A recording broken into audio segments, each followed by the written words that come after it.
Welcome, my name is Kate Watts. I'm a registered dietitian nutritionist with Cone Health and the Live Life Well Wellness team. Today we are going to be doing some mason jar meal prep, and we've decided to do this meal prep course this month because it is National Nutrition Month, and also we've got March Madness with basketball going on, so we're calling this class Mason Jar Madness. And so what we've prepared are 3 different meals that you can prep ahead, place in a mason jar, keep in your fridge for about 3 to 4 days, and when you're ready to eat them, it's all combined, ready to go. You just pull it from the fridge, dump it in your bowl, and enjoy.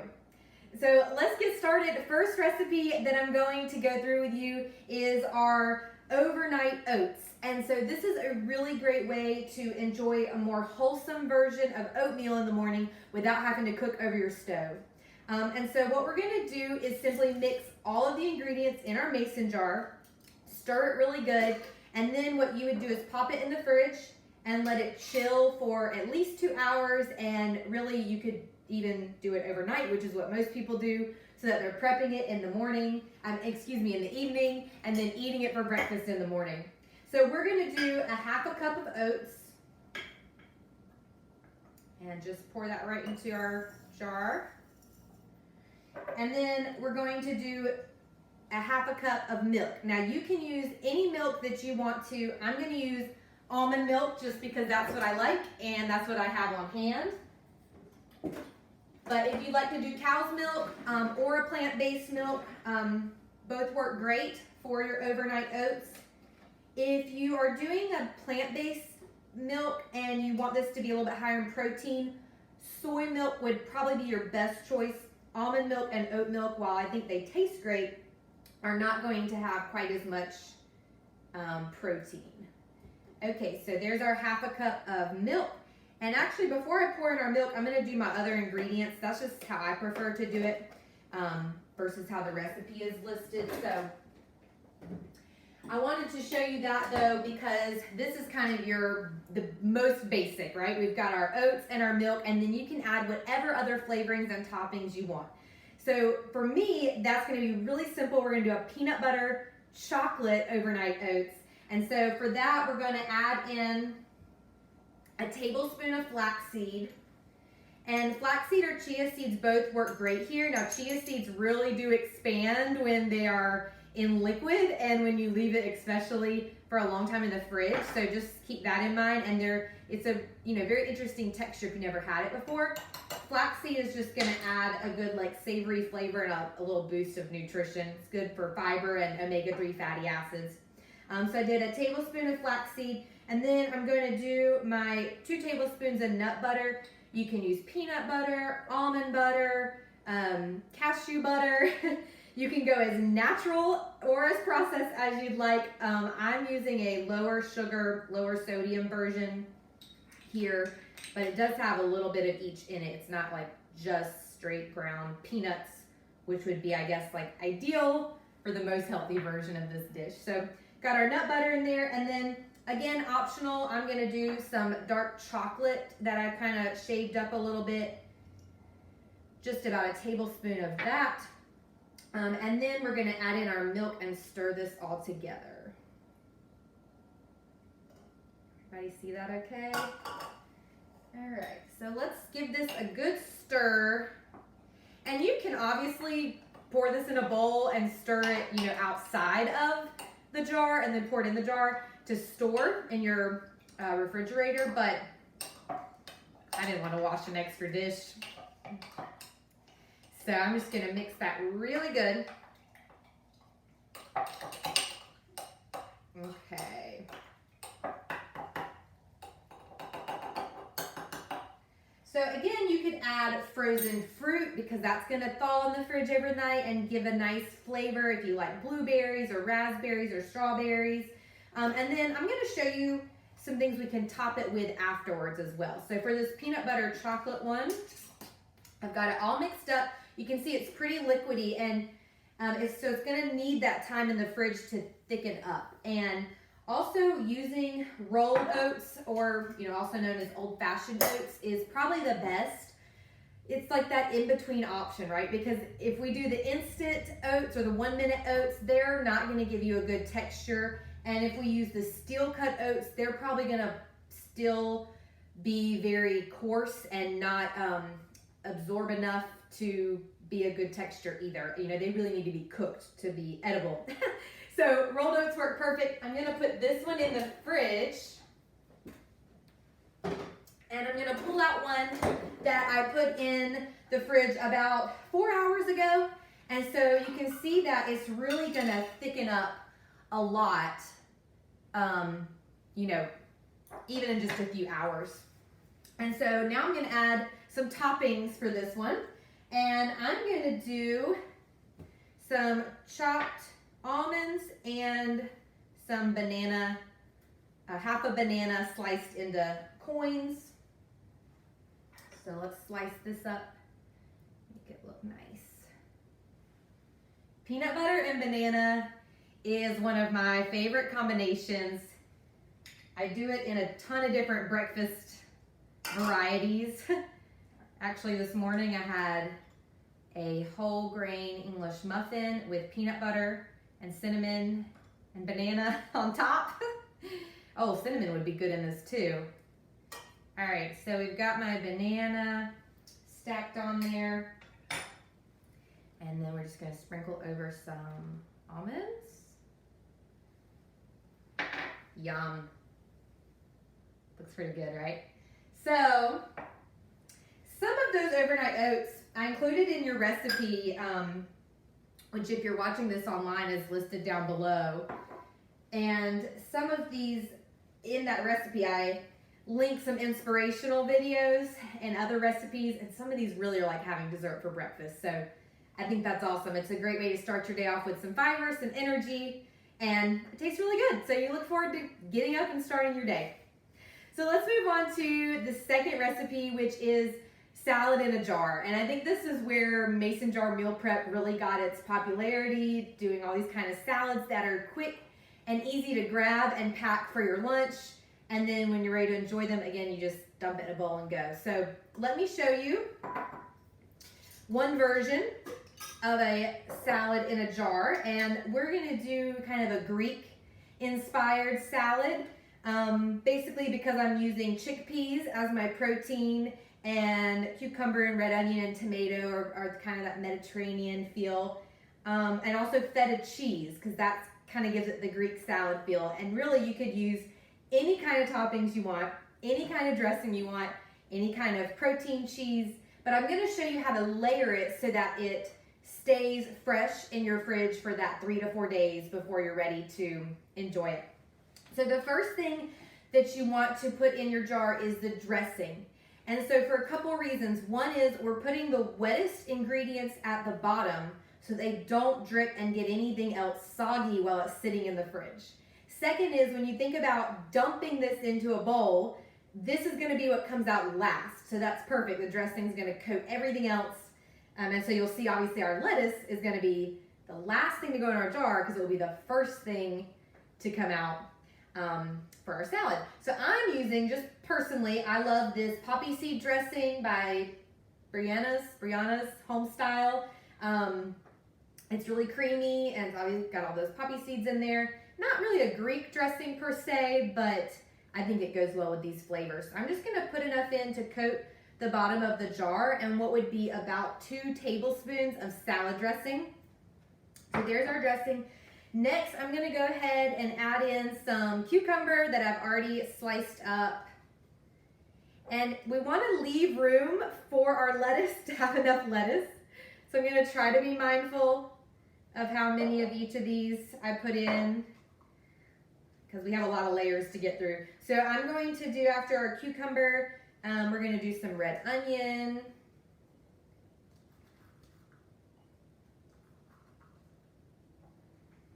And you know, again, if you're not a big onion person, you just omit it or substitute it with something else. Really, the topping combinations here are endless. Okay, that's probably enough onion or people are not gonna wanna be around me that day. I'm gonna add some broccoli, a little layer of that. And then some tomatoes.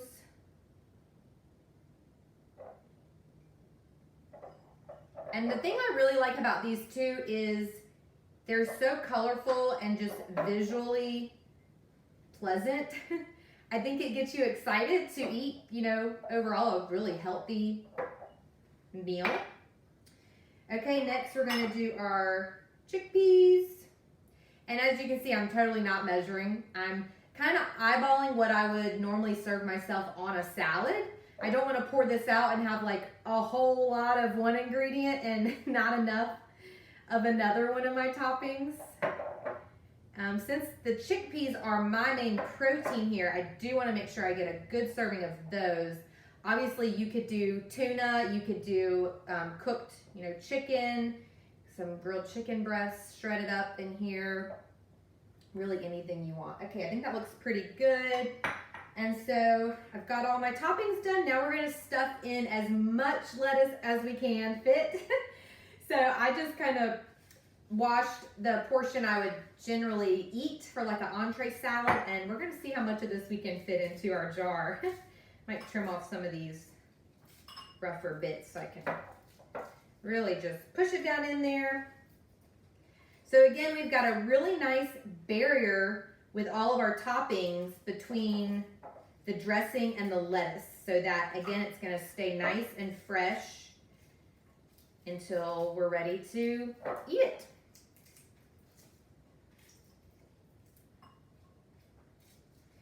So when I'm making these two, this is a 16-ounce mason jar. You can definitely use the larger size mason jars if you'd like to make a bigger portion. And also doing these at home, I would totally recommend doing multiple ones at one time, so that you've got, you know, multiple oatmeals, multiple salads, so that your time spent meal prepping pays off more for you throughout the week. You've got multiple items to choose from out of your fridge. You can have salad every day if you want. So next thing is feta cheese. So I'm gonna do the cheese last, right there on top.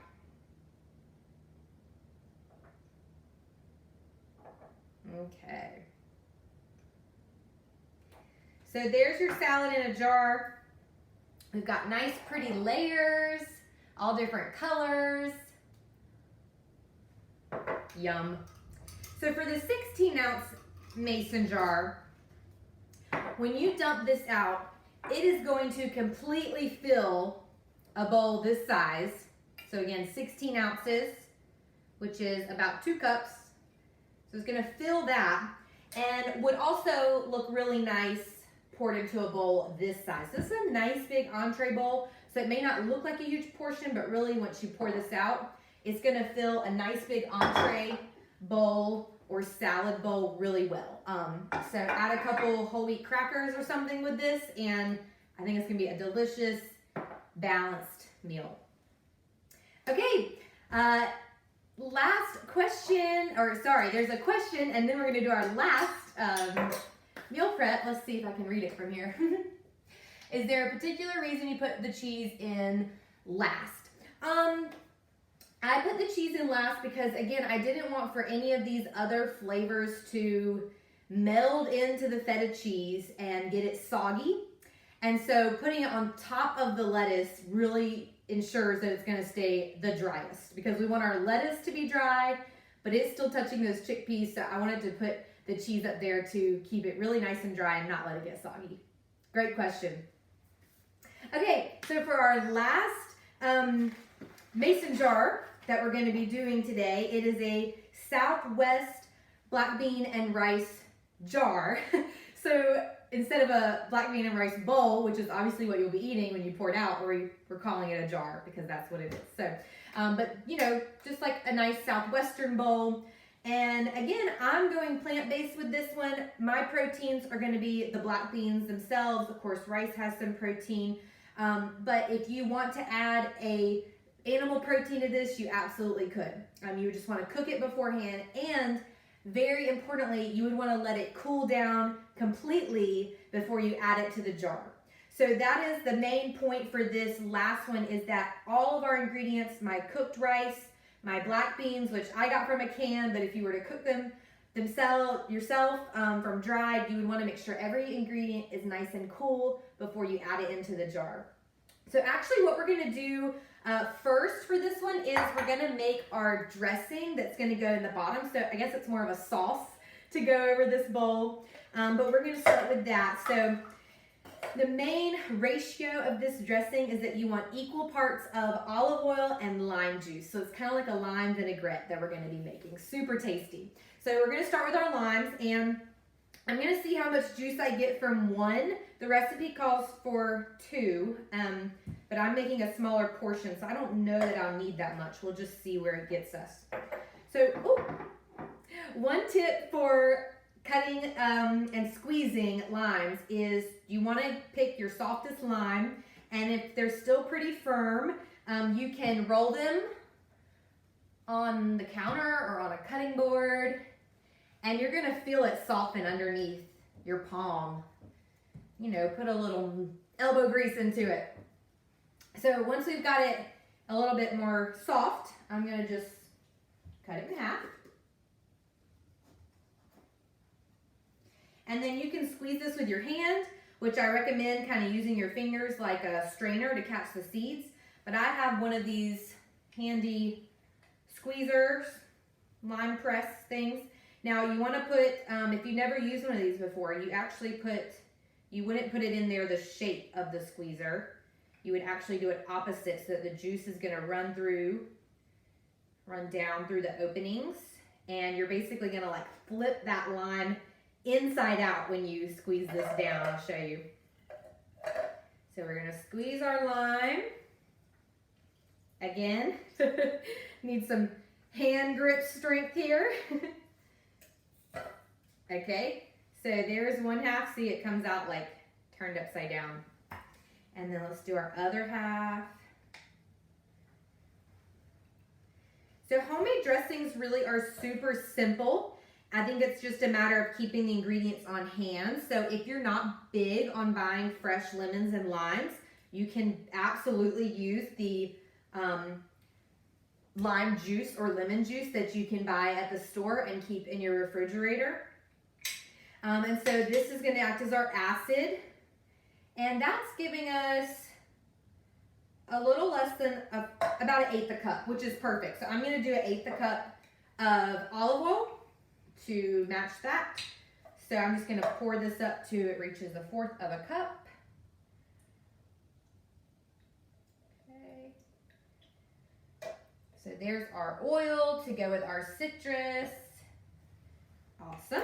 And then we're just going to add some spices to this as well. So we're going to do some chopped garlic or crushed garlic, and I'm going to cheat. I'm going to use the minced garlic. I love fresh garlic. I cook with it all the time, but I love this minced garlic just as a time saver. So I'm going to do like about 1/4 of a teaspoon for this. Okay. And the recipe does have amounts for this dressing. If you want to make a bigger batch of dressing and, keep it in the fridge, it'll keep for about 3 or 4 days, maybe even up to 5, depending on the spices you use. But again, I'm just making a small portion of this, but if you want to follow the instructions on the recipe, you've got the measurements there. Then we're going to do paprika. Whoop. So I'm just going to eyeball it. Personally, cumin, and you're going to see these southwestern flavors repeated on our beans as well. We're going to use them to flavor up our beans, and then just a little bit of salt and pepper.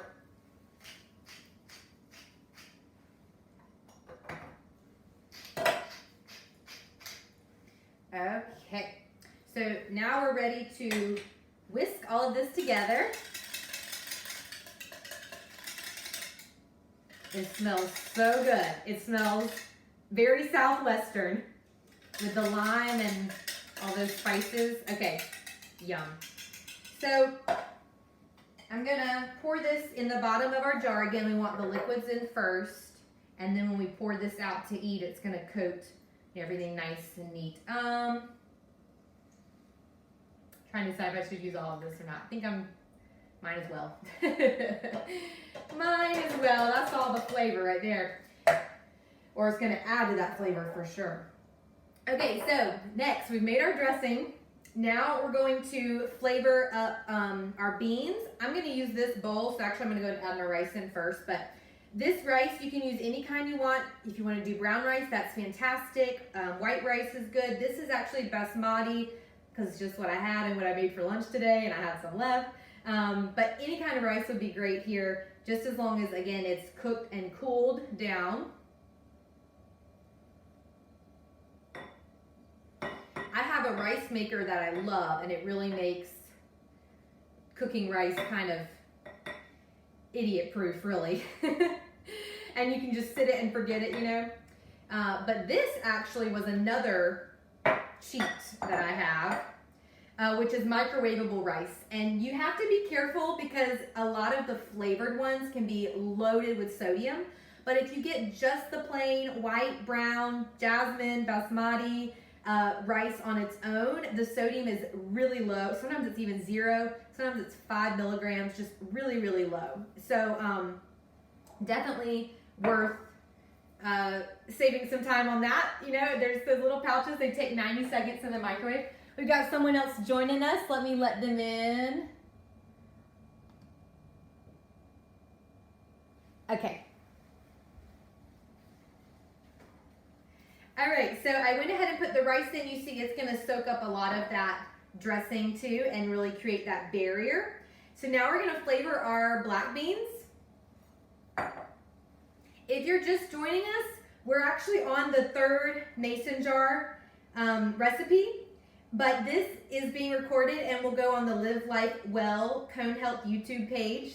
And I'm also happy to email out that link to anyone if you would like to watch this later, okay? So I put a few black beans in here, and so that we can go ahead and do our southwestern flavoring with these. So first I'm gonna add a bit of vegetable oil so that all my spices will stick to this, and I'm not gonna do too much because it's not too many beans. All right, and then next thing is gonna be basically a homemade taco seasoning. So I love this combination, and I have not bought a taco seasoning packet ever since I learned this combination. I always have these spices on hand, and so it's a way lower sodium version of your traditional taco seasoning that you would add to any of your dishes or meats when you're cooking tacos, fajitas, etc. So we're gonna do it to our beans today. And so we're gonna start with our garlic powder. Just a bit of that. And then we're gonna add some onion powder. About the same. And again, I'm just eyeballing here, so forgive me. I know what I like. You may know what you like. If you like some heavier on certain spices, lighter on others, or even omitting some.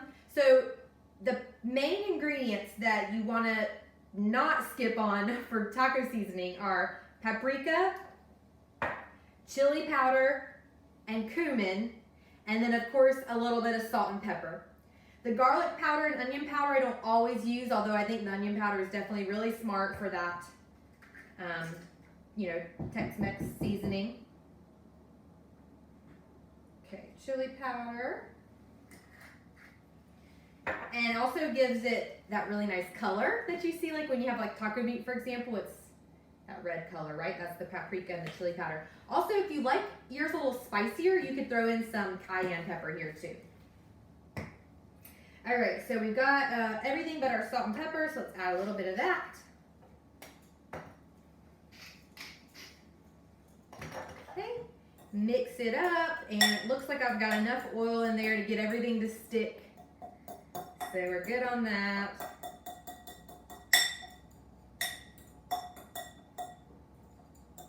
And again, smells really good. Now, if you want, you could even heat this on the stove. You could combine all of this and cook it up on the stove to really get those flavors to meld together. You could mush a couple of these if you want more of like that refried bean kind of effect to your bowl. Okay, so I'm just gonna pour my layer of black beans in now. And especially since mine were from a can, and they were a reduced sodium version from the can, it definitely needed some flavor, right? So I'm really excited about this combination here. Okay, I think that's probably about the same amount of beans as I did rice. So I was kind of trying to go for like half and half, so I think that worked out good. And now we're just gonna add our toppings. It's gonna be beautiful colors, layers, just like our salads. So very excited about that. All right, so let's do our corn. And again, if you have favorites that you don't see here, add them in. Cilantro would be really good with this on top.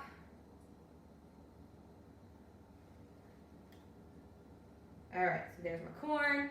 We're gonna do some red bell pepper. You could do fresh, cut up red bell pepper. You could do green or orange or yellow, whatever you like. These are actually roasted red peppers that I bought jarred at the grocery store. If you have fresh red bell pepper, you could roast them in the oven yourself as well. That looks so pretty. Okay. Go ahead and add all these. I love these roasted red peppers. Okay. Next, I'm going to do some red onion. So we'll use the rest that I didn't use in our salad. Okay. And then avocado. So a nice heart-healthy fat. And also going to cool down all these other flavors and spice. That looks really good. Okay. All right, and then last thing for this one is some tomatoes. And actually cherry tomatoes would work really good in these jars too, because they're not quite as wet and wouldn't, you know, soak into the other foods as much. All right.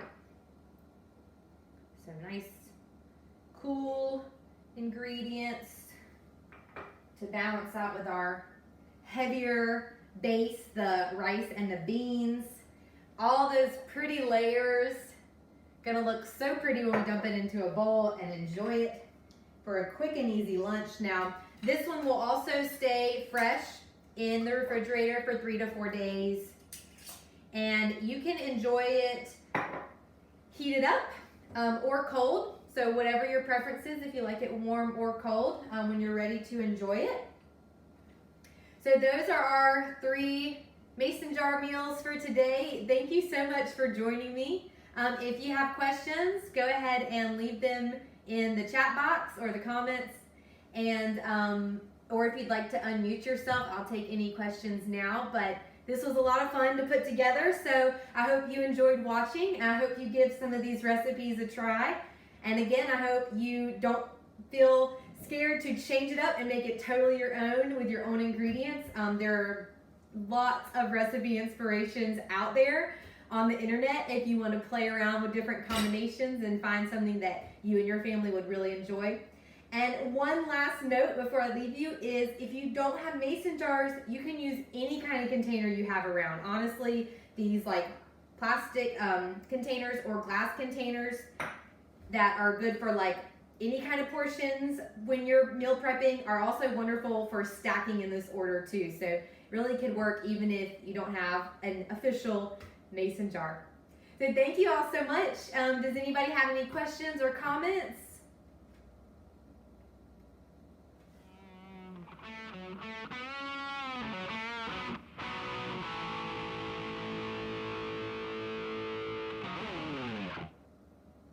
All right.